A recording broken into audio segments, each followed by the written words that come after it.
આજે બાબા સાહેબ આંબેડકરની જન્મ જયંતિ નિમિત્તે સાચી શ્રદ્ધાંજલિ આપી આજના દિવસે આમોદ નગરમાં આમોદ તાલુકા અને શહેર કોંગ્રેસ સમિતિ આયોજિત મહાસંમેલનમાં સ્વયંભૂ હજારોની સંખ્યામાં લોકો આજે ઉપસ્થિત રહ્યા છે. ચેતરભાઈ સાથે સંવાદ કાર્યક્રમમાં બધા ઉપસ્થિત રહ્યા છે. ગોપાલભાઈ ઇટાલિયા કોંગ્રેસના વરિષ્ઠ આગેવાનો સાથે અને તમામ કાર્યકર્તા આગેવાનો ઉપસ્થિત રહી અને ચેતરભાઈને એક જ અવાજે વધાવી લઈ અને ભવ્ય સ્વાગત કરી તમે જીતનો નિર્ધાર કરેલો છે ત્યારે સર્વ લોકોનો ખૂબ ખૂબ આભાર માનું છું.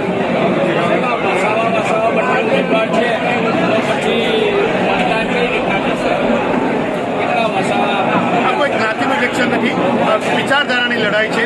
અસત્ય સામે સત્ય લડી રહેલું છે અને અસત્ય સામે સત્યનો વિજય થશે. ચેતરભાઈ સત્યના પક્ષે છે, મનસુખભાઈ વસાવા અસત્યના પક્ષે છે. ભારતીય હિન્દુસ્તાનનું બંધારણ બચાવવા માટેની લડાઈ છે, હિન્દુસ્તાનનું લોકશાહી બચાવવા માટેની લડાઈ છે. એમાં ચોક્કસ સત્યનો વિજય થશે.